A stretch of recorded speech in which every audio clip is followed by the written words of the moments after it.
Matric is stressful enough. Now throw in university applications and it can feel like you're drowning in deadlines, documents, and decisions. But what if I told you that university applications can actually be simple if you know the steps? So whether you're applying in South Africa or from another country, today I'll be breaking down the entire application process in a South African context, step by step, so that by the end of this video, you'll be able to send out those applications, secure your spot in your dream institution, and get your career started. Step number 1, you need to know what you want to study. Step 1 seems obvious, but it's actually a big deal. You need to know what you want to study and whether the subject choices that you have qualify you to study that course. You can't be wanting to study engineering if you don't have maths and physics. And if unfortunately you don't have the subjects that you need to get into the career that you want to get into, my best advice is for you to speak to the people that are in those careers, and they can help you to navigate other ways that you can get into that career. Step number 2, you need to research like a pro. First off, you need to figure out if the universities around your area actually offer the course that you want to get into. Please be careful. Some universities will call a certain course by one name and another university will call it by another name. And NQF levels is the most important thing that you need to look at here. So make sure that you are checking whether you are applying for a bachelor or you're applying for a diploma. You also need to find out what the entry requirements are for the course that you want to get into. Certain universities will have certain subjects that they want for the different course. It might be the same across board for all universities, or there might be a little bit differences between the different universities. The third thing is you also need to figure out what documentation is required for each program. So for example, your engineering programs, they require you to have maths, English, and physical sciences. They might also require you to do an NBT test. The same thing if you're going to be applying for medicine, they're going to require you to have NBT tests. They're going to require you to have a portfolio of evidence. They're going to require you to have letters of motivation, etc. So as you're going through each university, I would highly suggest that you create a Google document or have a notebook where you're writing down University A, this is the course that I want to apply for, this is the entry requirements, this is what the course is called, and this is the documents that is required for each course. So that at the end, when you're doing your applications, you already have the documentation that is required, and it also helps you to know what marks you're supposed to be reaching for the different courses that you want to apply to. The other thing that you need to know is that each university is going to require you to have at least 3 courses that you're trying to get into. Obviously, your first choice is the course that you absolutely want to get into. And certain universities will say that if a certain course is not your first choice, they're not even going to look at you. For example, medicine, nursing, engineering. If those courses are not your first choice, they are not even going to look at you because it's not something that is at the top of your list. So when you're doing your applications, please make sure that you rank the different courses that you want to apply for in the right order. The most difficult courses to get into, usually those ones are the ones that have to be your first choice. I know some people will usually have the first choice is in one faculty, second choice is another faculty, and then the third choice is in another faculty. You can do that, or you can make all your choices in the same faculty. And the later option can actually work to your advantage, because if you get accepted in the same faculty, it's easier for you to move around the different faculty if you happen to want to transfer later on in life. But that's not something for you to worry right now. Just know that you need to have 3 choices for each university application that you're going to be doing. Before I move on from this point, there's 3 things that I need to make you aware of. Number 1, please create a professional email address that you actually know the password to, that you can actually have access to. Please avoid using your mom's, your aunt's, your cousin's email address. It's free to create a Gmail address. It's so frustrating trying to get hold of students to tell them to fix certain aspects of the application and we can't get hold of you, or someone tells you, oh yeah, it's my cousin, I was with him over the weekend, I only have access to him next weekend, then I'll tell him the information. I used to work for my faculty and I had to deal with these issues, so I'm telling you from experience, please don't do that to yourself. And the third thing is throw your net very wide. Yes, I know most of us, we like to stay within our province. It's easy access. You don't have to spend a lot of money. You're close to your family, etc. However, it's not always possible that you're going to get into the university that is nearby you.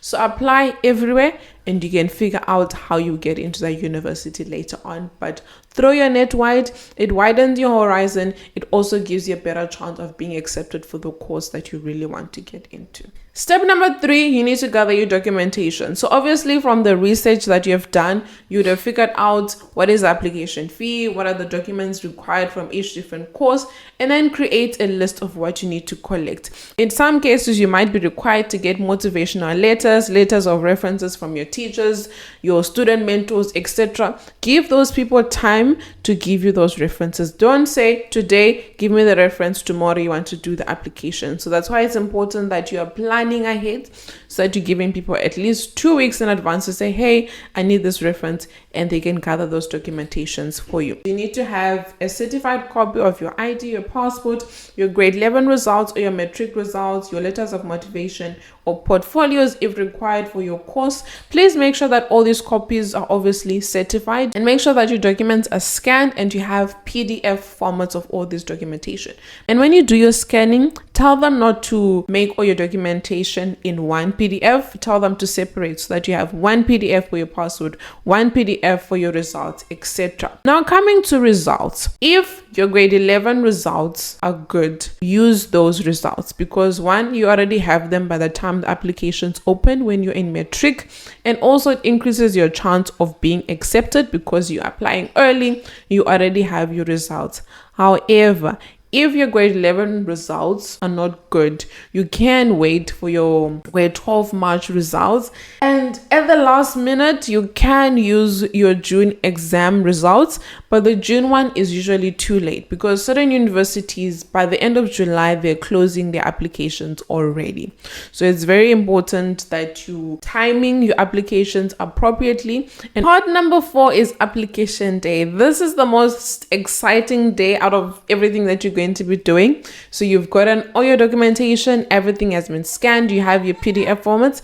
I would suggest that you schedule a full day where you're doing all the applications that you need. Most of the applications is pretty repetitive. If you can do province by province, that will help you to batch things, because I've seen most provinces, the way the format the applications is quite similar, so it will be easier for you to navigate through those applications. However, sometimes you might run into things such as you don't have a certain documentation that was not revealed to you when you did your research. It happens that there's an extra thing that you have to put in. Sometimes you might have technical issues, your email is not working, the portal is done and things like that. Then you might have to schedule an extra day for you to do an application. Please take note of the student number or the application number that they give you when you're doing your application. If the application requires you to log in, please also keep that information safe so that you have easy access to the platforms, because you're going to need to check these platforms regularly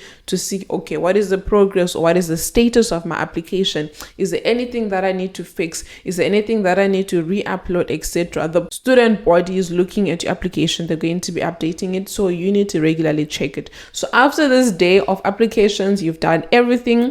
At least once a week or every second week, you just check, okay, anything happening? No, yes, no, and you move on. But it's very important that you're keeping those passwords and you're checking regularly what is happening with your application status. Part number 6 is your NBT test or other requirements that you might be required to provide. So the NBT test is the National Benchmark Test, and it is used for competitive programs like medicine, engineering, or law. These tests assess the academic readiness and are written separately from your school exam. So if you're in the Western Cape, this is written at the University of Cape Town. So by the time that you do your application day, it will tell you about when you need to do your NBT test, but also you should have figured this out when you're doing your research. Please make sure that you're scheduling your NBT test ahead of time, and also that you're paying the application fee that is required for these NBT tests. In most cases, teachers will advise you to write your NBT test after your June exams, because by that point in time, you'd have covered majority of the syllabus in Matric, because your NBT test will combine your grade 11 and your Matric work for maths and English. So that is a only advice that I can give you. That was the advice that was given to us when we did our NBT test. But when you can do your NBT test would depend on your readiness, but also when your certain course requires you to do your NBT test.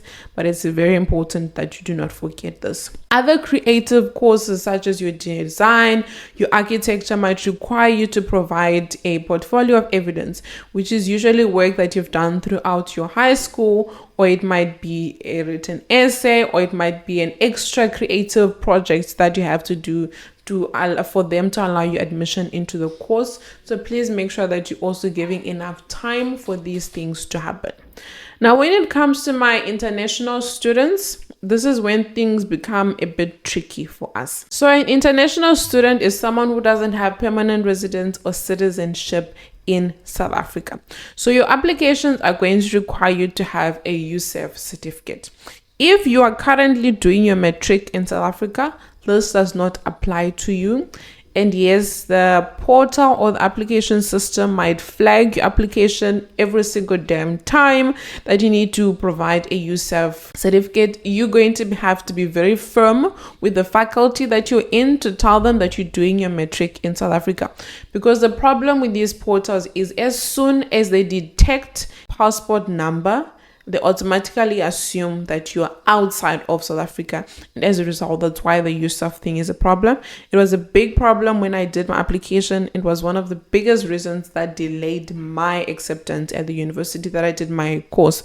So it's very important that you're constantly being aware of that. But anyway, moving on. So if you're doing your high school or you did your high school outside of South Africa, the South African government requires you to send your results to USEF so that they can equate it to a South African Matric certificate, and then they'll give you a letter which you need to provide to the university to say, hey, USEF says it's okay for me to study. This process takes forever. So it's very important that you do the application early. You can actually do it online, and then you give yourself time to do this process. So you can do the application so long in a South African university while also at the same time you're doing the USEF process.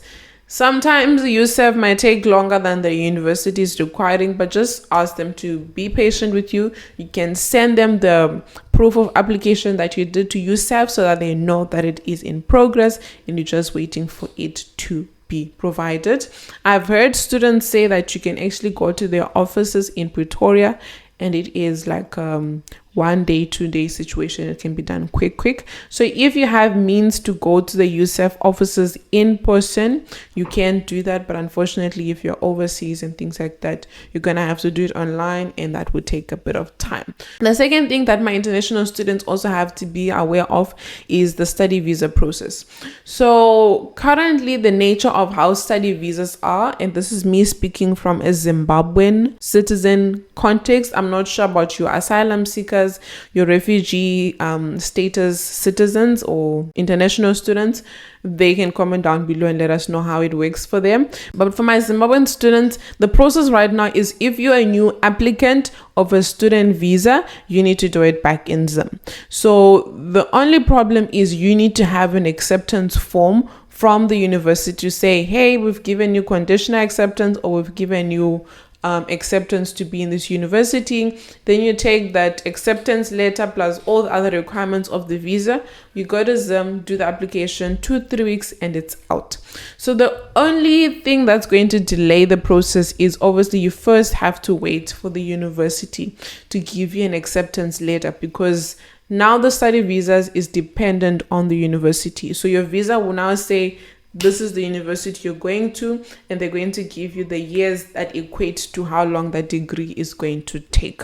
So that's why it's important that you're doing your applications as early as possible, so that by the time the applications close and by the time November comes, you should have some form of response from the university, whether it's a provisional or a full acceptance from the university. The other problem that might arise is that the universities are going to wait for your final Matric results to come out, which come out in January, and that's when most applications will get their final response for the different courses.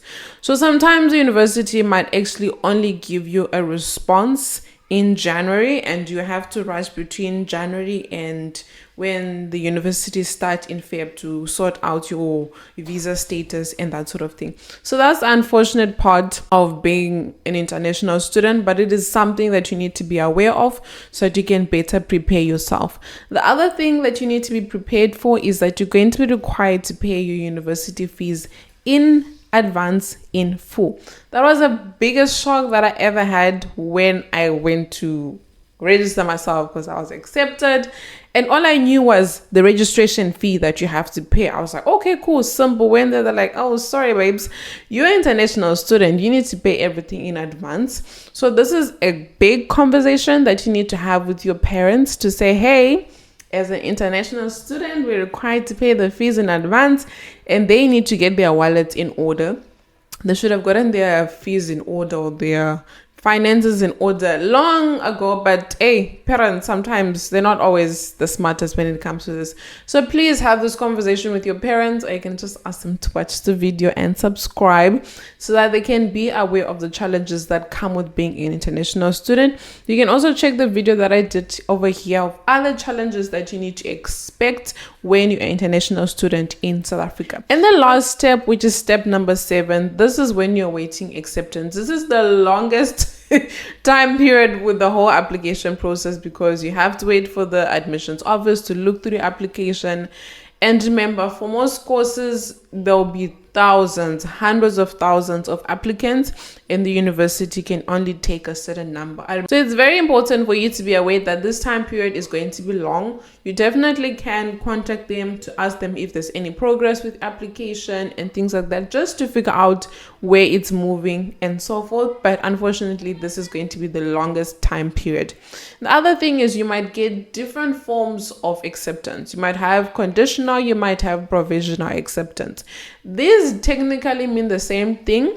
It just means that the university accepts you into the university based on your current results, and they are hoping and expecting that your results stay the same or they improve when they get your final matric results.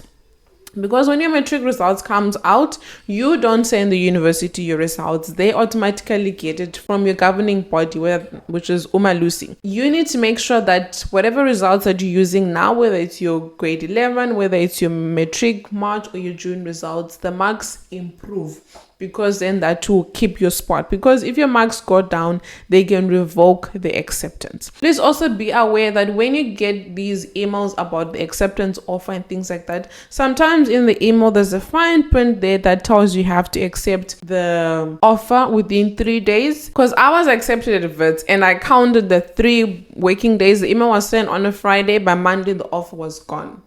So please just take it as it's 3 days and you need to accept the offer. Yes, you might not necessarily want the course that you're being accepted for, but it's better for you to accept it and know that you have applications or you have programs that you accepted into already than not accepting, and then by the time that the final acceptance comes, you don't have anything. So as the acceptances come along, just accept them and keep them in like a little bank of sorts. So the final tip that I can give to all my matrics is please make sure that you have done all your applications by June. You've sent off everything. There's nothing more for you to do, because after June things are going to move fast.